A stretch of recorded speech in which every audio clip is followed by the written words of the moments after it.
দেখছেন এই মুহূর্তে নিউজ বেঙ্গল 24। শুরুতেই হেডলাইন্স। সর্ষের মধ্যেই ভূত, সন্দেশখালীর স্টিং অপারেশন কে করেছে তোলপাড় করা দাবি সুকান্তের। প্রধানমন্ত্রীর কথাতেই ব্যাকফুটে এসএসসি, পিসি ভাইপোর নাম প্রকাশ। দুর্নীতিকাণ্ডে মন্ত্রী যুগের তথ্য শুভেন্দুর। সন্দেশখালীর ভিডিও অরিজিনাল, এবার মুখ খুললেন শেখ শাহজাহান। বোসকে নিয়ে ভোট বাংলায় বিপাকে বিজেপি। শুনছিলেন হেডলাইন্স, এখন বিস্তারিত। তার আগে চ্যানেলে নতুন হয়ে থাকলে অবশ্যই চ্যানেলটিকে সাবস্ক্রাইব করে পাশের বেল বাটনটি অন করে দিন, আর ভিডিওটিতে একটি লাইক দিতে ভুলবেন না। সর্ষের মধ্যেই ভূত, সন্দেশখালীর স্টিং অপারেশন কে করেছে তোলপাড় করা দাবি সুকান্তের। সন্দেশখালীর স্টিং অপারেশন নিয়ে তোলপাড় রাজ্য রাজনীতি। সেই ভিডিওয়ে একাধিক চাঞ্চল্যকর দাবি করা হয়েছে। যদিও সন্দেশখালী 2 নম্বর ব্লকের বিজেপি মণ্ডল সভাপতি গঙ্গাধর কয়ালকের দাবি তার মুখ এবং কণ্ঠস্বর বিকৃত করা হয়েছে, তবে এবার এই ভিডিও কে করেছে সেটা ফাঁস করলেন বিজেপির রাজ্য সভাপতি সুকান্ত মজুমদার। গত সপ্তাহান্তে সন্দেশখালীর বিজেপি নেতা গঙ্গাধরের একটি ভিডিও ভাইরাল হয়। সেখানে তাকে বলতে শোনা যাচ্ছিল সন্দেশখালী কাণ্ড সাজানো, মহিলাদের ধর্ষণের যে অভিযোগ সেটাও সাজানো।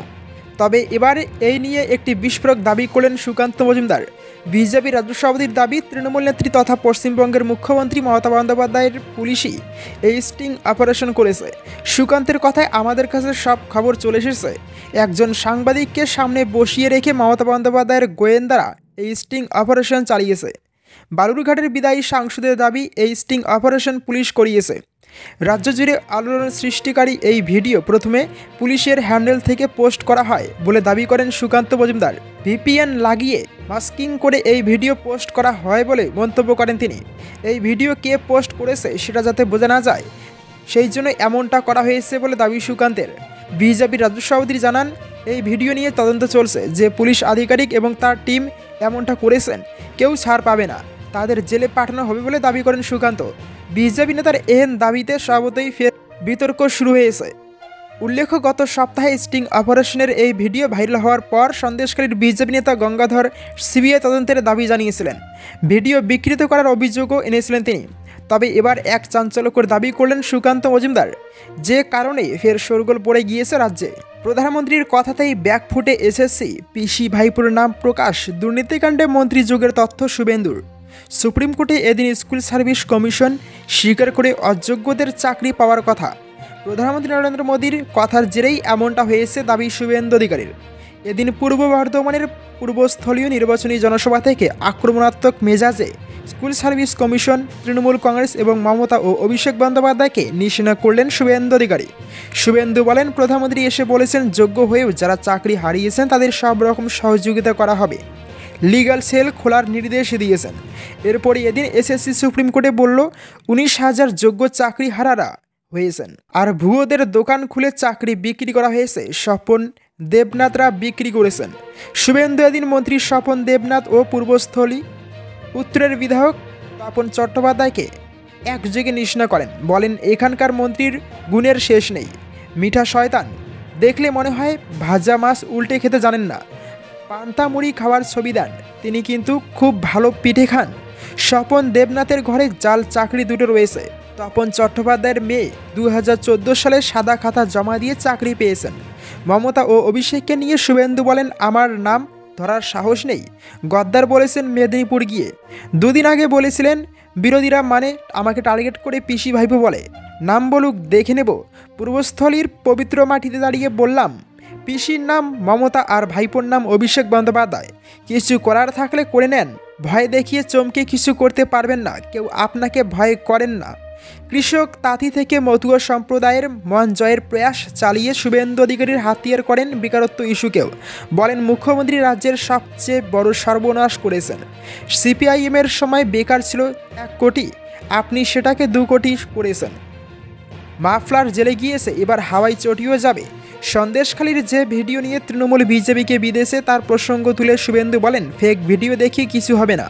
কয়লা ভাইপোকে আমি সাইজ করব, পিসিকে হারিয়েছি, ভাইপোর বিষয়টি আমার উপর ছেড়ে দিন। পূর্বস্থলী উত্তরের বিধায়ক তপন চট্টোপাধ্যায়ের নাম ধরে শুভেন্দু বলেন, এখানকার বিধায়কও পিঠে খান, যার সঙ্গে কলকাতার ফ্ল্যাটে থাকেন সব তথ্য আছে। তৃণমূলের নেতাদের কাজকর্মের বিশাল লম্বা লিস্ট আমাদের কাছে রয়েছে। কেষ্টমণ্ডল এখন সকন্যা তিহার জেলে গড়াগড়ি খাচ্ছেন। শেখ শাহজাহান আমার চামড়া প্যাকেটে ভরার আগে গোষ্ঠীশুদ্ধ প্যাকেট হয়েছে।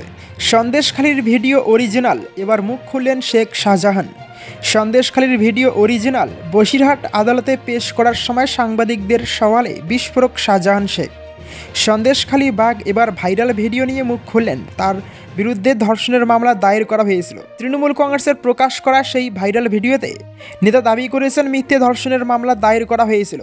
তারপরেই শাহজাহান শেখের গ্রেপ্তারি নিয়ে প্রশ্ন তুলেছিল তৃণমূল কংগ্রেস। অভিষেক বন্দ্যোপাধ্যায় সাংবাদিক বৈঠক করে বলেছিলেন, শাহজাহান শেখকে গ্রেপ্তার নিয়ে যে তৎপরতা কেন্দ্রীয় এজেন্সি দেখিয়েছে সেটা না করলেও পারত, আরও কয়েকদিন সময় নিয়ে পদক্ষেপ করতে পারত। এদিকে ভোটের মধ্যে সন্দেশখালীর বিজেপি নেতার এই ভিডিও প্রকাশ্যে আসতে তোলপাড় শুরু হয়ে গিয়েছে রাজনৈতিক মহলে। কয়েকদিন আগেই সন্দেশখালীর বিজেপি নেতার স্টিং অপারেশনের ভিডিও ভাইরাল করে সোশ্যাল মিডিয়ায় পোস্ট করে তৃণমূল কংগ্রেস। তাতে দেখা যায় সন্দেশখালীর বিজেপির মণ্ডল সভাপতি গঙ্গাধর কয়াল বলছেন, ধর্ষণের মামলা সাজানো। 2000 টাকার বিনিময়ে ধর্ষণের মামলা দায়ের করেছিলেন বিজেপি প্রার্থী রেখা পাত্র। এমনকি সন্দেশখালীতে অস্ত্র উদ্ধারের ঘটনাও সাজানো। সেখানে অস্ত্র রেখে আসা হয়েছিল। সেই ভিডিও দাবানলের মতো ছড়িয়ে পড়ে সোশ্যাল মিডিয়ায়। তারপরে তৃণমূল কংগ্রেসের সাধারণ সম্পাদক অভিষেক বন্দ্যোপাধ্যায় সাংবাদিক বৈঠকে সরাসরি বিজেপিকে নিশানা করে বলেছেন, বাংলা বিরোধী ষড়যন্ত্র করছে বিজেপি। এই ঘটনার নির্লজ্জতার সব সীমা ছাড়িয়ে গিয়েছে। পাল্টা বিজেপির পক্ষ থেকে দাবি করা হয় পুরোটাই তৃণমূল কংগ্রেসের পরিকল্পনা। এই ঘটনায় ভাইপো অর্থাৎ অভিষেক বন্দ্যোপাধ্যায়ের এবং আইপ্যাকের হাত রয়েছে বলে অভিযোগ করেন শুভেন্দু। এই ভিডিওতে যে বিজেপি নেতাকে দেখা গিয়েছে সেই গঙ্গাধর কয়াল ইতিমধ্যেই সিবিআইয়ের কাছে অভিযোগ জানিয়েছেন এবং তিনি দাবি করেছেন আর্টিফিশিয়াল ইন্টেলিজেন্স ব্যবহার করে তার কণ্ঠস্বর ব্যবহার করা হয়েছে। এই ভিডিওতে তিনি কোনো কথা বলেননি, পুরোটাই পরিকল্পনা করে করা হয়েছে বলে অভিযোগ করেছেন। এদিকে সন্দেশখালীর বিজেপি প্রার্থী রেখা পাত্র অভিযোগ করেছেন, শাহজাহান শেখ গ্রেপ্তার হলেও এখনও তাদের ভয় দেখানো হচ্ছে। সন্দেশখালী আন্দোলনের মূল কারণ তৃণমূল কংগ্রেসের নেতা শেখ শাহজাহান ইডির অফিসারদের উপর হামলা চালিয়েছিলেন তারই দলবল। তদন্তে নেমে সিবিআই জানতে পারে তৃণমূল কংগ্রেস নেতার ফোন পেয়েই তার অনুগামীরা হামলা চালিয়েছিল এজেন্সির অফিসারদের বিরুদ্ধে। তারপর থেকে প্রায় 56 দিন ফেরার ছিলেন শাহজাহান শেখ। পুলিশও তাকে গ্রেপ্তার করেনি। অবশেষে আদালতের চাপে 58 দিনের মাথায় তাকে গ্রেপ্তার করা হয়। বোসকে নিয়ে ভোট বাংলায় বিপাকে বিজেপি। ভোট বাংলায় বিজেপিকে বাড়তি চাপে ফেলে দিয়েছেন বাংলার ছোট লাট সিবি আনন্দ বোস। কেননা তার বিরুদ্ধে উঠেছে রাজভবনেরই এক মহিলা কর্মীকে শ্লীলতাহানির অভিযোগ। প্রাথমিকভাবে গেরুয়া শিবিরের ধারণা ছিল এই ইস্যু ভোট ময়দানে খুব একটা দাগ কাটতে পারবে না, কেননা রাজভবনের সঙ্গে রাজ্য সরকারের এবং রাজ্যপালের সঙ্গে তৃণমূলের বিরোধের কথা বাংলার কারোরই প্রায় অজানা নয়। কিন্তু বিজেপির সেই হিসাবে বালি ঢেলে দিয়েছেন রাজ্যপাল নিজেই। এক তো কেরলে চলে গিয়েছেন, মতান্তরে পালিয়ে গিয়েছেন, আর দুই, রাজভবনের ঘটনা নিয়ে রাজভবনের কর্মীদের মুখ খোলার উপরে বিধিনিষেধ জারি করে দিয়েছেন। সেই সঙ্গে পুলিশের তদন্তের এখতিয়ার নিয়েও প্রশ্ন তুলে দিয়েছেন। আর এই সব ঘটনার জেরেই এই ইস্যুতে বিজেপি বেশ চাপে পড়ে গিয়েছে।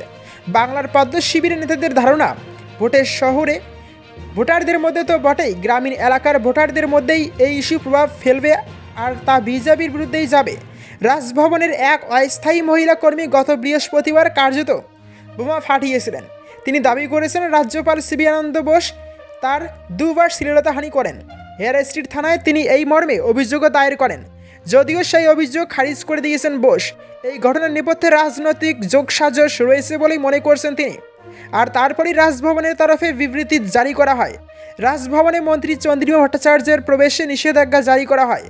এমনকি ভোটের সময় পুলিশের রাজভবনে প্রবেশের ক্ষেত্রেও নিষেধাজ্ঞা জারি করা হয়। সূত্রের দাবি, এই 2 নিষেধাজ্ঞা জারি করা হয় কেন্দ্রীয় স্বরাষ্ট্র মন্ত্রকের অনুমতি ছাড়াই। এমনকি এই সিদ্ধান্তের পিছনে বিজেপির কারো কোনো হাত নেই, কিন্তু যে সিদ্ধান্ত রাজ্যপাল নিয়েছেন তার মাসুল ভোটের বাজারে চোকাতে হচ্ছে বিজেপিকে। অন্তত এমনটাই দাবি বাংলার পদ্ম নেতাদের। তৃণমূলের বরাবরের দাবি রাজ্যপাল সিবি আনন্দ বোস বিজেপি ঘনিষ্ঠ, ফলে তার বিরুদ্ধে ওঠা শ্লীলতাহানির অভিযোগেও ভোটের মরশুমে হাতিয়ার করছে শাসক দল। খোদ মুখ্যমন্ত্রী এই ইস্যু মুখ খুলেছেন, যা বিজেপির জন্য একেবারেই ইতিবাচক নয়। এক্ষেত্রে গেরুয়া শিবির তাদের মতো করে পরিস্থিতির মোকাবিলার চেষ্টা চালিয়ে যাচ্ছে। তবে ওয়াকিবহাল মহলের ধারণা, তৃণমূল যেভাবে বিষয়টাকে ভোটের মাঝে ব্যবহার করছে তাতে খানিকটা বাড়তি সুবিধা তারা পাবে। বিজেপি এই রাজ্যপালের ধাক্কা কতটা সামাল দিতে পারবে তা সময় বলবে। তবে এখন নতুন করে রাজ্যপাল শ্লীলতাহানির অভিযোগ কাণ্ডের পুলিশি তদন্তের এখতিয়ার তুলে নতুন করে বিতর্ক বাঁধিয়েছেন। বোসের বিরুদ্ধে ওঠা শ্লীলতাহানির অভিযোগ খতিয়ে দেখতে ইতিমধ্যেই বিশেষ তদন্তকারী দল গঠন করেছে কলকাতা পুলিশ। কিন্তু রাজ্যপাল বিবৃতি জারি করে জানিয়েছেন কোনো সাংবিধানিক প্রধানের বিরুদ্ধে তদন্ত করার এখতিয়ার পুলিশের নেই। রাজভবনের সঙ্গে যুক্ত কেউ এই ইস্যুতে বক্তব্য রাখতে পারেন না বলেও জানিয়েছেন বোস।